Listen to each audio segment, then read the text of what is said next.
नमस्कार दोस्तों, हमारे चैनल ओनली स्टडी में आपका स्वागत है। आज की क्लास में हम कोशिका विभाजन पढ़ेंगे।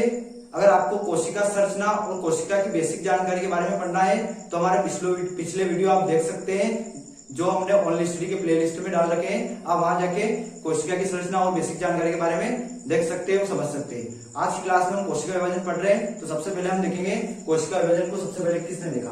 तो कोशिका विभाजन को सबसे पहले विर्चाओ नामक वैज्ञानिक ने देखा था सन 1855 में। ठीक है दोस्तों, अब हम देखेंगे कोशिका विभाजन क्या होता है। तो कोशिका विभाजन में बायोलॉजी की प्रोसेस में, मतलब किसी जैविक क्रिया में एक कोशिका से दो या दो से अधिक कोशिका का निर्माण होता है, उसे कोशिका विभाजन कहते हैं। इस प्रकार एक कोशिका विभाजित होकर दो या दो से अधिक कोशिका का निर्माण करती है, उसे हम कोशिका विभाजन कहते हैं। ठीक है दोस्तों, एक कोशिका से अनेक कोशिकाएं उत्पन्न होती है, उसे हम कोशिका विभाजन कहते हैं। ठीक है, कोशिका विभाजन में हमें शरीर के अंगों में वृद्धि देखने को मिलती है। उसके बाद लैंगिक और अलैंगिक जनन में कोशिका विभाजन के कारण क्रिया होती है। ठीक है दोस्तों, उसके बाद जो हमारे उत्तक है उनका पुनरुद्भवन होता है। ठीक है, अब हम देखेंगे कोशिका विभाजन कितने प्रकार का होता है। तो कोशिका विभाजन 3 प्रकार से हमारे शरीर में होता है। ठीक है, सभी जीवों के शरीर में कोशिका विभाजन 3 प्रकार से होता है।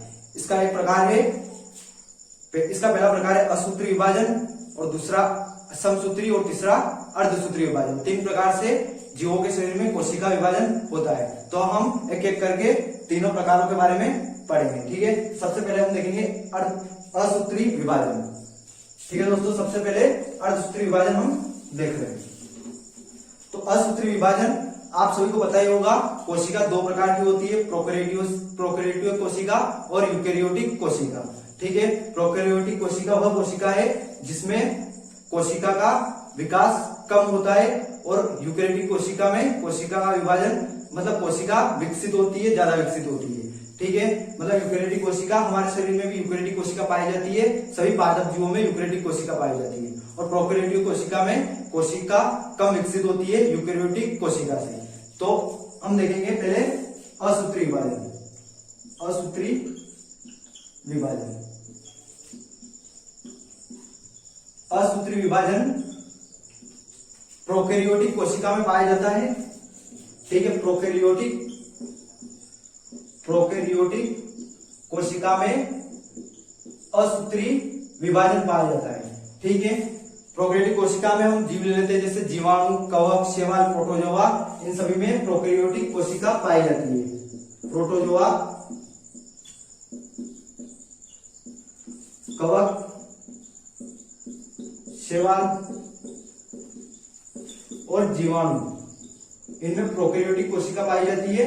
इस कारण इन जीवों में असूत्री विभाजन होता है। ठीक है, असूत्री विभाजन में पहले केंद्रक लंबा हो जाता है, जैसे गोल केंद्रक है वह पहले थोड़ा सा लंबा हो जाएगा, फिर वह 2 भागों में विभाजित हो जाएगा। केंद्रक 2 भागों में विभाजित हो जाएगा। इस प्रकार से प्रोकैरियोटिक जीवों यानी कवक, प्रोटोजोआ, शैवाल, जीवाणु में असूत्री विभाजन होता है। ठीक है, अब हम देखेंगे समसूत्री विभाजन, समसूत्री विभाजन और अर्धसूत्री विभाजन। ठीक है, तो पहले हम देखेंगे समसूत्री विभाजन, जिसे हम इंग्लिश में माइटोसिस कहते हैं। ठीक है, समसूत्री विभाजन।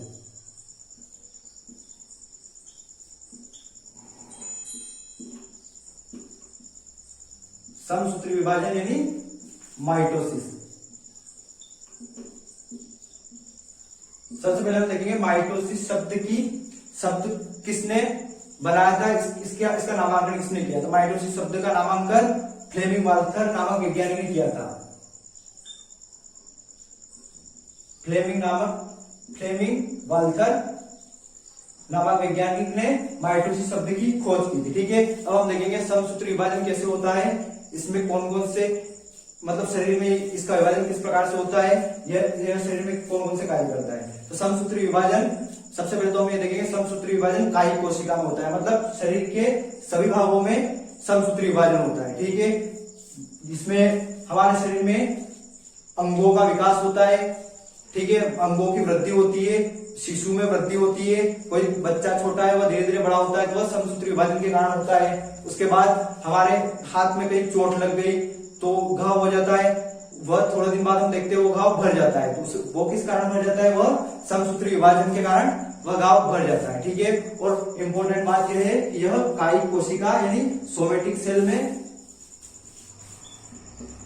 सेल में समसूत्री विभाजन होता है। कायिक कोशिका या सोमेटिक सेल में समसूत्री विभाजन होता है। ठीक है, अब हम देखेंगे इसके बेसिक के बारे में जानेंगे हम समसूत्री विभाजन की किस प्रकार से हमारे शरीर में होता है और किस प्रकार से हमारे अंगों की वृद्धि या हमारे घाव को भरता है। ठीक है, तो समसूत्री विभाजन का मेन पॉइंट यह है कि इसमें एकमात्र कोशिका दो संतति कोशिका का निर्माण करती है, मतलब एक मदर सेल दो डॉटर सेल का निर्माण करती है। कैसे? तो ये एक सेल है, आप देख सकते हैं यह एक सेल है। अगर इसका विभाजन होगा तो हमें दो सेल प्राप्त होगी जो बिल्कुल इसी के आकार की बनती है, इसी के आकार की प्राप्त होती है। मतलब इसका आकार भी जो पहली सेल होगी उसके विभाजन से जो दो सेल हमें प्राप्त होगी वह सेम इसी के आकार की प्राप्त होगी।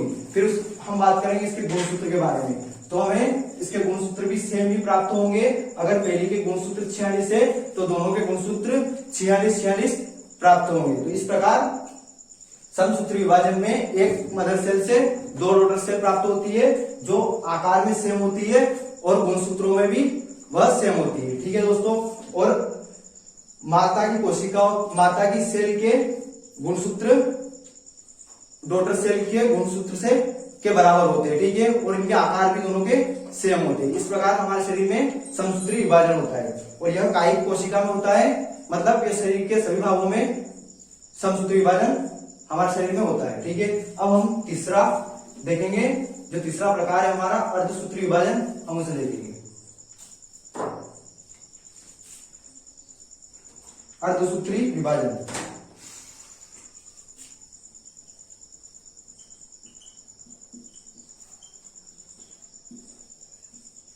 अर्धसूत्री विभाजन सबसे पहले हम देखेंगे अर्धसूत्री विभाजन को। सबसे पहले बीजमैन नामक वैज्ञानिक ने देखा।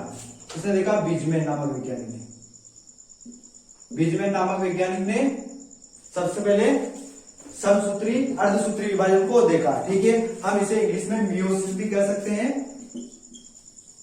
अब हम देखेंगे मियोसिस शब्द की खोज। मियोसिस शब्द की खोज जिन वैज्ञानिक ने की थी उनका नाम है फार्मर तथा मूरे ने हमें मियोसिस शब्द दिया।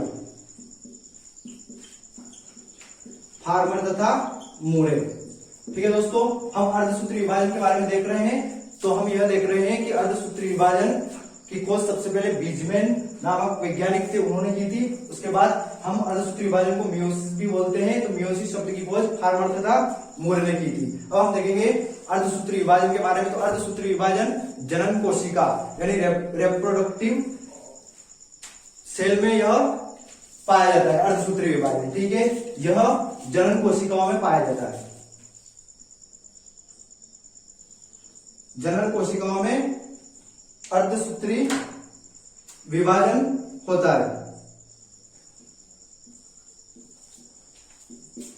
मतलब शरीर के सभी भागों में समसूत्री विभाजन होता है। सिर्फ एक भाग ऐसा है जिसमें अर्धसूत्री विभाजन होता है और वह है हमारा जनन कोशिका, जिसे हम रिप्रोडक्टिव सेल भी कह सकते हैं।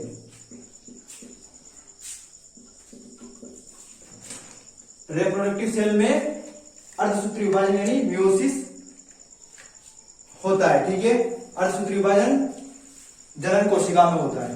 ठीक है, तो यह जनन कोशिका में कैसे होता है? मतलब जिस प्रकार समसूत्री विभाजन में एक मात्र कोशिका से दो संतति कोशिका प्राप्त होती है, पर इसमें थोड़ा अलग है। इसमें एक मात्र कोशिका यानी एक मदर सेल से हमें 4 डॉटर सेल प्राप्त होती है, मतलब 4 संतति कोशिकाएं बनती है। ठीक है, और हम इसके बारे में देखेंगे। बीजमैन ने इसकी खोज की थी अर्धसूत्री विभाजन की। तो हम देखेंगे कि इसमें विभाजन किस प्रकार होता है। ठीक है, तो सबसे पहले हम देखेंगे इसमें अंडाणु और शुक्राणु बनते हैं। ठीक है, अर्धसूत्री विभाजन में अंडाणु और शुक्राणु बनते हैं। हमें अर्धसूत्री विभाजन से अंडाणु और शुक्राणु प्राप्त होते हैं। ठीक है, और यह दोनों मिलकर युग्म जनन बनाते हैं। ठीक है, क्या बनाते हैं? दोनों मिलकर युग्म जनन बनाते हैं। ठीक है, ठीक है दोस्तों, अब हम देखेंगे इसमें एक मात्र कोशिका से 4 संतति कोशिकाएं प्राप्त होती है। तो उसके बारे में हम जानेंगे कि वह क्रिया किस प्रकार संपन्न होती है। ठीक है, तो हम अर्धसूत्री विभाजन पढ़ रहे हैं। अब हम देखेंगे एकमात्र कोशिका से 4 संतति कोशिकाएं कैसे प्राप्त होती है। तो जिस प्रकार एक सेल है, हम इसका विभाजन करेंगे, हम इसके नाम से पता लगा सकते हैं कि इसका नाम अर्धसूत्री विभाजन है। तो इसमें जो दो, सबसे पहले इसके एक सेल के विभाजन से हमें 2 सेल प्राप्त होगी जो आकार में इसकी आधी, मतलब इसका नाम है अर्धसूत्री विभाजन। आकार में इसकी आधी प्राप्त होगी और इसके गुणसूत्रों के बारे में हम बात करेंगे। तो जिस सेल का हम विभाजन, जिस सेल का शरीर में विभाजन होता है उसके गुणसूत्रों की संख्या 46 है, तो हमें इसके आधे गुणसूत्र 23 और दूसरे सेल के 23 प्राप्त होंगे। मतलब आकार में आधा और गुणसूत्र भी हमें इसके समान नहीं, समसूत्री विभाजन के समसूत्री विभाजन की तरह समान प्राप्त नहीं होंगे। उसके आधे गुणसूत्र और उसका आकार भी हमें आधा प्राप्त होगा। ठीक है, फिर जिन सेल, एक सेल के विभाजन से 2 सेल प्राप्त हुई, फिर उस सेल का विभाजन होगा, ठीक है, तो वहां हमें फिर 2 गुणसूत्र प्राप्त होंगे। तो यहाँ पे समसूत्री विभाजन की मेथड लगेगी। ठीक है, जिस प्रकार समसूत्री विभाजन में बराबर आकार की कोशिका और बराबर गुणसूत्र प्राप्त होते हैं, उसी प्रकार अर्धसूत्री विभाजन की जो दूसरी प्रोसेस होती है, ठीक है, उसमें हमें गुणसूत्र 23 यानी बराबर वाले गुणसूत्र प्राप्त होंगे और कोशिका का आकार भी, मतलब सेल का आकार भी समान होगा। ठीक है, और गुणसूत्र में 23 प्राप्त होंगे। यहाँ पे आपको कंफ्यूज नहीं होना है। फिर हम इसको ऐसे लिख सकते हैं कि एकमात्र कोशिका से हमें 4 संतति कोशिकाएं प्राप्त होती हैं। तो हम इस प्रकार लिख के समझ सकते हैं। मतलब इसके गुणसूत्र 46 से इसका विभाजन किया हमने, तो हमें ये मात्र कोशिका है, तो हमें इससे 4 संतति कोशिकाएं प्राप्त होगी। मतलब ये अर्धसूत्री विभाजन है, तो आकार में उसका कोशिका का आधा और गुणसूत्र भी आधे। ठीक है, तो 46 का आधा 23। तो एक मात्र कोशिका से 4 संतति कोशिकाएं हमें प्राप्त हो गई। यह प्रोसेस अभी जो हमने ये समझी थी कि पहले अर्धसूत्री विभाजन होता है, उसमें आधा आकार और आधे गुणसूत्र प्राप्त होते हैं। फिर आगे जो अगली प्रोसेस होती है उसमें हम समसूत्री विभाजन की मेथड उसमें चलती है। ठीक है, जिस प्रकार आकार में बराबर और गुणसूत्र में भी बराबर। ठीक है दोस्तों, आज की क्लास में इतना ही। आगे का जो हमारा अगला टॉपिक है हम कल की क्लास में पढ़ेंगे। ठीक है, आपको वीडियो अच्छा लगा हो तो लाइक करें, शेयर करें, सब्सक्राइब करें। धन्यवाद।